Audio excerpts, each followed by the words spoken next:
সারা দেশে নৈরাজ্যের মতো কক্সবাজারেও নাশকতা সৃষ্টি করেছিল একটি বিশেষ চক্র।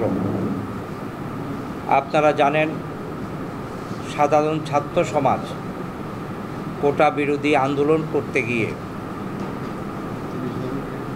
এক শ্রেণীর মানুষ সেই আন্দোলনের মধ্যে ঢুকে পড়ে সমগ্র দেশে নাশকতা এবং তাণ্ডব লীলা চালায়। 2018 সালেও কোটা বিরোধী আন্দোলন হয়েছিল।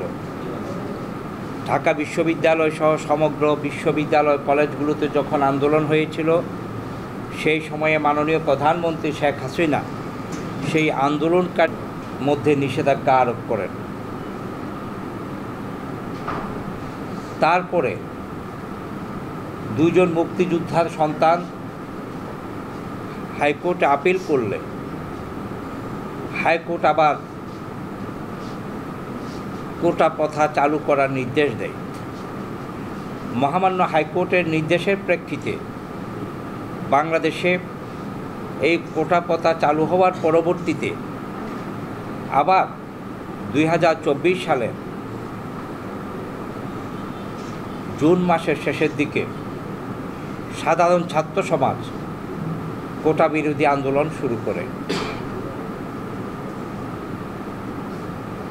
মাননীয় প্রধানমন্ত্রী শেখ হাসিনা সাধারণ ছাত্র সমাজের প্রতি অনেক সদয় ছিলেন এবং সাধারণ ছাত্র সমাজকে বারবার বোঝাতে লাগলেন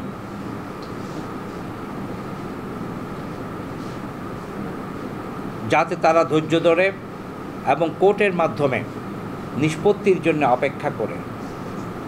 মাননীয় আইনমন্ত্রী অনেকবার বলেছেন, বিষয়টুকু আর সরকারের নয়, বিষয়টুকু সুপ্রিম কোর্টের অ্যাপিলেট ডিভিশনে গিয়ে এটার একটা সমাধানের পথ খুঁজে বের করতে হবে। তারই প্রেক্ষিতে মাননীয় প্রধানমন্ত্রী বাংলাদেশ ছাত্রলীগকে নির্দেশ দিয়েছেন তারা যাতে সর্বোচ্চ সংযত থাকে। চীন যাওয়ার পূর্বে তিনি আমাদেরকে নির্দেশ দিয়েছেন যাতে আমরা সকলেই সংযত থাকি। তারই প্রেক্ষিতে ছাত্র সমাজের মধ্যে একটি বিচ্ছিন্ন অংশ যারা বিএনপি এবং শিবিরের রাজনীতির সাথে সংশ্লিষ্ট, তারা কোর্টের রায়ের দিকে না তাকিয়ে সাধারণ ছাত্র সমাজকে ব্যবহার করে নাশকতার পথে চলে যায়। আমরা এ বিষয়ে সাধারণ ছাত্র সমাজকে দায়ী করি না। তাদের সেই কোমলমতি সাধারণ ছাত্র সমাজ এই ঘটনার সাথে জড়িত নয়।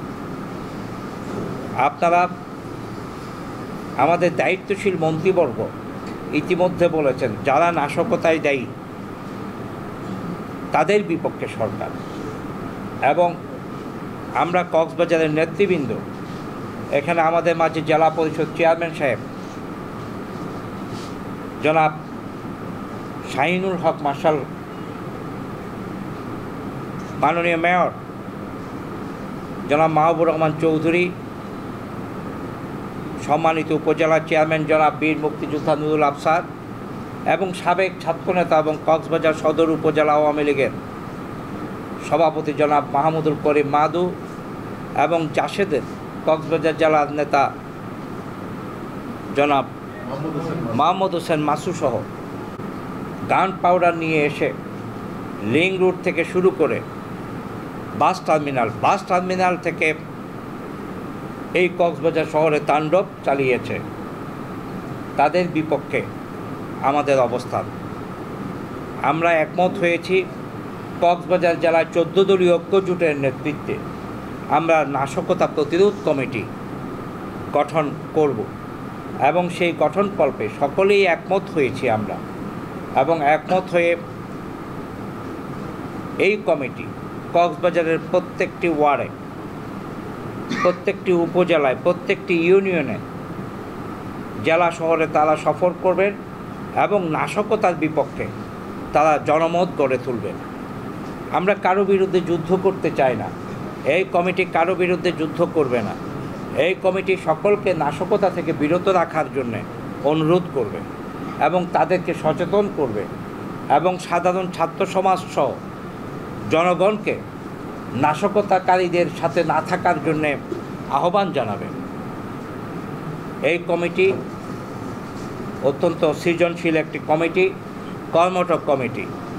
কক্সবাজার জেলায় যেই তাণ্ডব লীলা তারা চালিয়েছিল, আমাদের কাছে খবর ছিল তারা প্রথম দিনই বাংলাদেশ আওয়ামী লীগের কেন্দ্রীয় কার্যালয়ে ঢুকে আমাদের ছাত্রনেতা রাজীবের হাত কাটার জন্য তাকে চরমভাবে আহত করে এবং তার হাত অনেকটা বিকল হয়ে যায়। আল্লাহর রহমতে সে অপারেশন পরবর্তীতে এখন সুস্থতার পথে। কিন্তু যেভাবে বাংলাদেশ আওয়ামী লীগ অফিসে তাণ্ডব চালিয়েছে এবং জাসদের অফিসে যেই তাণ্ডব চালিয়েছে সেটা ন্যাক্কারজনক। জাতীয় পার্টির অফিসেও তারা ভাঙচুর চালিয়েছে।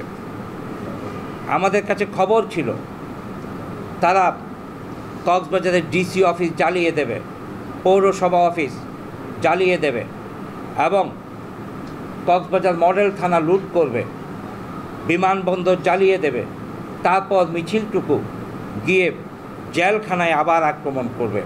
প্রিয় সাংবাদিক ভাইয়েরা, তারা সকাল 10টা থেকে তাদের মিছিল আপনারা লক্ষ্য করেছেন। বাজারঘাটা থেকে রুমালিয়াছড়া, আলী জাহাল, সকাল থেকে তারা 2-4-5 বার মিছিল এই পথে, এই 2 কিলোমিটার পথে আসা যাওয়া করেছে।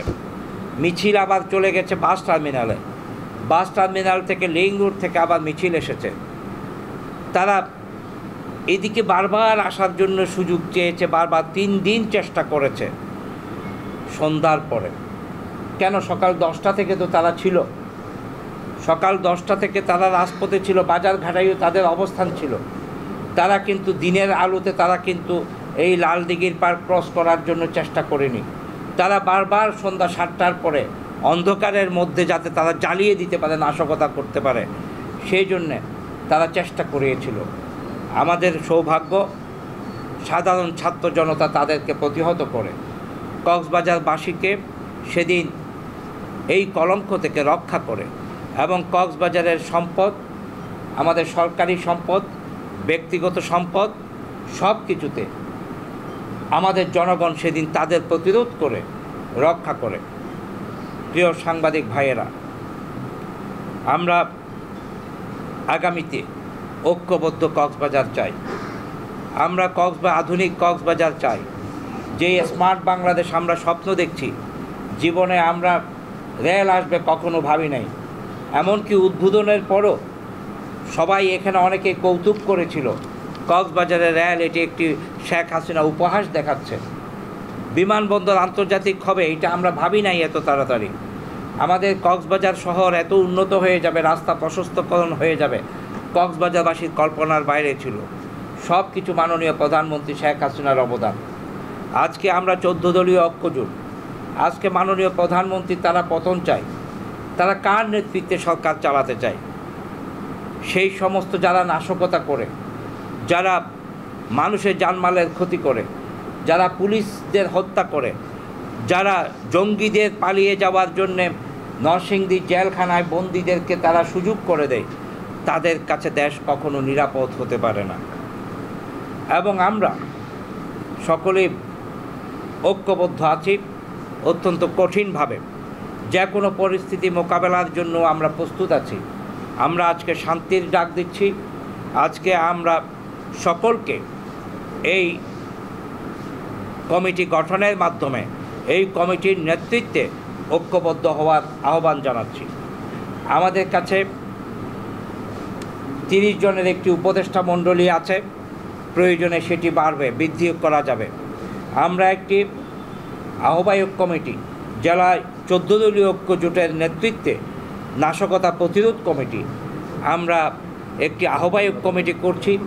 পরবর্তীতে সেই আহ্বায়ক কমিটি পূর্ণাঙ্গ করা হবে সকলের মতামত নিয়ে। আজকে সেই কমিটিতে অনেকের নাম লেখা আছে, আমরা প্রকাশ করছি না, তবে আংশিক নামগুলো প্রকাশ করতে চাই। কক্সবাজার 14 দলীয় ঐক্যজোটের নেতৃত্বে নাশকতা প্রতিরোধ কমিটির আহ্বায়ক হিসেবে থাকবেন বীর মুক্তিযোদ্ধা নুরুল আফসার সাহেব, চেয়ারম্যান কক্সবাজার সদর উপজেলা। যুগ্ম আহ্বায়ক হিসেবে থাকবেন কক্সবাজারের সম্মানিত জেলা পরিষদ চেয়ারম্যান জনাব শাহিনুল হক মার্শাল। যুগ্ম আহ্বায়ক হিসেবে থাকবেন আমাদের জেলা জাসদের অত্যন্ত দায়িত্বশীল নেতা এবং সাবেক ছাত্র নেতা, যিনি এই সাম্প্রদায়িকতার ছুরিকাঘাতে মৃত্যুর মুখোমুখি হয়েছিলেন সেই 90-এর দশকে। সকলেরই পরিচিত জনাব মোহাম্মদ হোসেন মাসুদ। আমাদের সাথে থাকবেন সাবেক ছাত্রনেতা এবং আওয়ামী লীগ নেতা জনাব রাশেদুল ইসলাম। আমাদের জনাব রাশেদুল ইসলাম আমাদের মরহুম অ্যাডভোকেট জহিরুল ইসলাম সাহেবের সুযোগ্য সন্তান।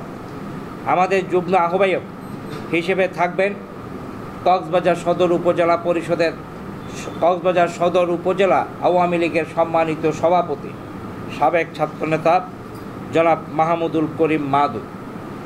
আমাদের যুগ্ম আহ্বায়ক হিসেবে থাকবেন সাবেক ছাত্রনেতা এবং আওয়ামী লীগ নেতা জনাব আনিসুল হক। এবং আমাদের এখানে ওয়ার্কার্স পার্টির থাকবেন ন্যাপের শামীম আহসান ভুলু সাহেব থাকবেন। ওয়ার্কার্স পার্টি ওনারাও একজন মনোনয়ন দিচ্ছেন। আমরা সে মনোনয়ন পেলে ওনারা মনোনয়ন জমা দেবেন, সে মনোনয়ন পেলে সেটি আমরা পূরণ করব।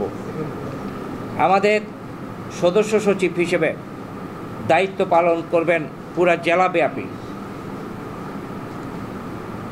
কক্সবাজার পৌরসভার সম্মানিত মেয়র সাবেক ছাত্রনেতা জনাব মাহবুর রহমান চৌধুরী। যুগ্ম সচিবের দায়িত্ব পালন করবেন এখানে কাউন্সিলরবৃন্দ যারা আছেন মুক্তিযুদ্ধের সপক্ষে কক্সবাজার শহরের, তারা সকলেই যুগ্ম সদস্য সচিবের দায়িত্ব পালন করবেন। সকল ইউনিয়নের চেয়ারম্যানবৃন্দ, 5টি ইউনিয়নের চেয়ারম্যানবৃন্দ, এবং আমরাই এখানে আরও প্রয়োজন হলে নেব। আমাদের দায়িত্বশীল নেতার মধ্যে যুবলীগ কক্সবাজার শহরের সভাপতি জনাব ডালিম বড়ুয়া, জনাব শাহেদ মোহাম্মদ ইমরান সাধারণ সম্পাদক, এবং সাবেক উপজেলা চেয়ারম্যান জনাব কাইসারুল হক জুয়েল, অ্যাডভোকেট কামুল হুদা স্বেচ্ছাসেবক লীগের ভারপ্রাপ্ত আহ্বায়ক, জনাব আব্দুর রহমান স্বেচ্ছাসেবক লীগ নেতা জনাব নুরাল হেলাল, শ্রমিক লীগের সাধারণ সম্পাদক জনাব শফিউল্লাহ আনসারি, যুগ্ম সদস্য সচিব হিসেবে জনাব মিজানুর রহমান বাহাদুর, জাসদ নেতা জনাব অজিত কুমার দাস, জাসদ নেতা যুবজোটের সভাপতি, বাংলাদেশ ছাত্রলীগের সভাপতি জনাব সাদ্দাম হোসেন, জনাব মারুফ আদনান, জনাব রুস্তম আলী চৌধুরী, অ্যাডভোকেট সৈয়দ রেজাউর রহমান পিপি, এবং পূজা উদযাপন পরিষদের সেক্রেটারি জনাব বিন্টু দাস সহ আমরা আংশিক যুগ্ম সদস্য সচিবের নাম প্রকাশ করছি। এখানে অন্যান্য দলের সাথে কথা হচ্ছে, তারাও আমাদের সাথে বৈঠক করেছেন, তাদেরও কয়েকজন প্রতিনিধি মনোনয়ন দিলে এখানে সংযুক্ত হবেন। তারপরে এখানে অনেক সদস্যবৃন্দ আছেন, আমি কয়েকজন সদস্যবৃন্দের নাম ঘোষণা করছি শুধু। জনাব শহীদুল হক সোহেল, অ্যাডভোকেট রঞ্জিত দাস, অ্যাডভোকেট জিয়াউদ্দিন জিয়া, এবং আরও অনেকেই আছেন। এগুলো আমরা রাশেদুল হক, এগুলো আমরা সকলকে নিয়ে আমরা 201 সদস্য বিশিষ্ট জেলা কমিটি আমরা গঠন করেছি এবং এটি আমরা প্রকাশ করব। আমাদের মধ্যে উপদেষ্টা মণ্ডলী আছেন। উপদেষ্টা মণ্ডলীর মধ্যে জনাব অ্যাডভোকেট ফরিদুল ইসলাম চৌধুরী, সভাপতি বাংলাদেশ আওয়ামী লীগ, জনাব নইমুল হক টুটুল, সভাপতি জেলা জাসদ, জনাব মুজিবুর রহমান, সাধারণ সম্পাদক জেলা আওয়ামী লীগ, হাজী বশিরুল আলম, বীর মুক্তিযোদ্ধা workers party, advocate Abul Kalam Azad, সাধারণ সম্পাদক জেলা জাসদ, অ্যাডভোকেট রঞ্জিত দাস, জনাব মাসেদুল হক রাশেদ, জনাব আব্দুল খালেক আওয়ামী লীগ নেতা, ইঞ্জিনিয়ার বদিউল আলম, জনাব মোশতাক আহমদ চৌধুরী, তার নামটা আরও অনেক উপরে আসবে, এবং জনাব কানিজ ফাতেমা, কর্নেল ফুরকান আহমেদ, এবং আমাদের সাবেক এমপি যারা আছেন কক্সবাজার জেলায়, বর্তমান এমপি যারা আছেন আশিকুল্লাহ রফিক, এবং আমাদের দলীয় আরও যারা আছেন সকলেই এখানে উপদেষ্টা মণ্ডলীতে থাকবেন। সর্বশেষে আমার নামটা উপদেষ্টা মণ্ডলীর সর্বশেষে থাকবে, এবং এই উপদেষ্টা মণ্ডলীতে আমরা থাকব। আমরা এই কমিটিকে আমরা সহযোগিতা দেব। প্রিয় সাংবাদিকবৃন্দ, আমরা অবাক হয়ে যাই। সাধারণ ছাত্রদের আন্দোলনের সমস্ত কিছু মেটানো হয়েছে, তাদের দাবি পূরণ করা হয়েছে। মাননীয় প্রধানমন্ত্রী যেই কথাগুলো বলেছিলেন সেই কথাগুলো নিয়ে এক শ্রেণীর ছাত্র সমাজের নাম দিয়ে যারা এখানে নাশকতা চালিয়েছে, অনেকের বিরুদ্ধে আমাদের কোনো ক্ষোভ নাই, কিন্তু যারা সুনির্দিষ্টভাবে গাড়ি চালিয়েছে, যারা অফিস আদালতে আগুন দিয়েছে, যারা ধ্বংসলীলা যজ্ঞে ছিল, তারা কারো নাম আমরা কমিটি দিচ্ছি না। আমরা শুধু বলছি এই কমিটি ছবিতে যাদেরকে পাওয়া যাবে তাদেরকে শুধু মামলার আসামি করা হোক। এখানে আমরা এই কমিটি মামলা পরিচালনায় দায়িত্ব নেয়নি। আমরা কোনো মামলা পরিচালনার দায়িত্ব নিচ্ছি না। সমস্ত মামলাগুলো গোয়েন্দা সংস্থার গোয়েন্দার ভিত্তিতে এবং আমাদের পুলিশ বাহিনীর বিশেষ গোয়েন্দার ভিত্তিতে সিসিটিভি ফুটেজে যাদেরকে ধ্বংসাত্মক কাজে দেখা যাবে তাদেরকে শুধু মামলায় অন্তর্ভুক্তির জন্যে এই কমিটি সুপারিশ করেছে এবং সামনেও করবে। নিরীহ মানুষ যাতে কষ্ট না পায় এই কমিটি সে বিষয়ে দৃষ্টি রাখবে, এবং প্রিয় সাংবাদিকবৃন্দ আপনারা সেই বিষয়ে আমাদেরকে সহযোগিতা দেবেন। আমরা কোনো নিরীহ মানুষ কষ্ট পাক সে বিষয় থেকে এই কমিটি সকলকে বিরত রাখার চেষ্টা করবে, এবং মানুষের জান মাল নিরাপত্তা দেওয়ার জন্য এই কমিটি জনগণকে সচেতন করবে। এই কমিটি যারা নাশকতার সাথে জড়িত তারা যাতে শুদ্ধ পথে আসে তা আনার ক্ষেত্রে প্রয়োজনীয় পরামর্শ, উপদেশ, সচেতনমূলক শিক্ষা ব্যবস্থা চালু করবে। এই কমিটি এলাকাভিত্তিক আইন শৃঙ্খলা রক্ষার্থে কাজ করবে। এই কমিটির মেয়াদ নির্দিষ্ট কোনো মেয়াদ নেই। এই কমিটি আমরা করেছি, কমিটিতে যদি কেউ বাদ পড়ে থাকেন তাকে আমরা অন্তর্ভুক্তি করব। এখানে কাউকে বাদ দেওয়া হবে না। যারা এই কমিটিতে আসতে চাইবেন তাদের সকলকে আমরা যারা উপদেষ্টা মণ্ডলী আছি 30 নম্বরে আমার নাম, আমরা সকলকে নিয়ে এই কমিটিকে আমরা অ্যাক্টিভেট করব। এবং আমি প্রিয় সাংবাদিক ভাইয়েরা আপনাদের কাছে আমাদের অনুরোধ, বৃহৎ স্বার্থে, দেশের উন্নয়নের স্বার্থে, নিজের ছেলে মেয়েদের উন্নয়নের স্বার্থে নাশকতা পরিহারের জন্যে আপনাদের লেখনীতে, আপনাদের কথাবার্তায়, আপনাদের প্রকাশিত ইলেকট্রনিক মিডিয়ায় আপনারা তা প্রচার করুন। কয়েকটি ইলেকট্রনিক্স অনুমোদনহীন ইলেকট্রনিক্স মিডিয়া আমাদেরকে খুব ব্যথিত করেছে। বিষয়টা নিয়ে আমরা খুব ব্যথিত। এই বিষয় নিয়ে আমরা চিন্তা করব। এবং প্রিয় সাংবাদিক ভাইয়েরা, অনুমোদনহীন কিছু ইলেকট্রনিক মিডিয়া এবং অনুমোদনহীন সেই মিডিয়ার কিছু সাংবাদিকের কাজকর্ম সেটিও আমাদেরকে খুব ব্যথিত করেছে। আমরা সব সময় সাংবাদিকদের পক্ষে, আপনাদের পক্ষেই আমরা সব সময় সাংবাদিক। আমরা এই কমিটি সব সময় সাংবাদিকদের, আমাদের সামাজিক যোগাযোগ মাধ্যম এবং আমাদের সোশ্যাল মিডিয়া বলি, ইলেকট্রনিক মিডিয়া বলি, সকলের পক্ষে আমরা আপনাদের পক্ষেই কাজ করব। কিন্তু আমাদের বক্তব্য পরিষ্কার, নাশকতায় যারা সহায়তা দিয়েছে সে যেই শ্রেণীর হবে হোক তাদের সাথে আমাদের এই কমিটি কাজ করবে না, এবং এই কমিটি তাদেরকে সেই জায়গা থেকে বিরত থাকার জন্য পরামর্শ দেবে।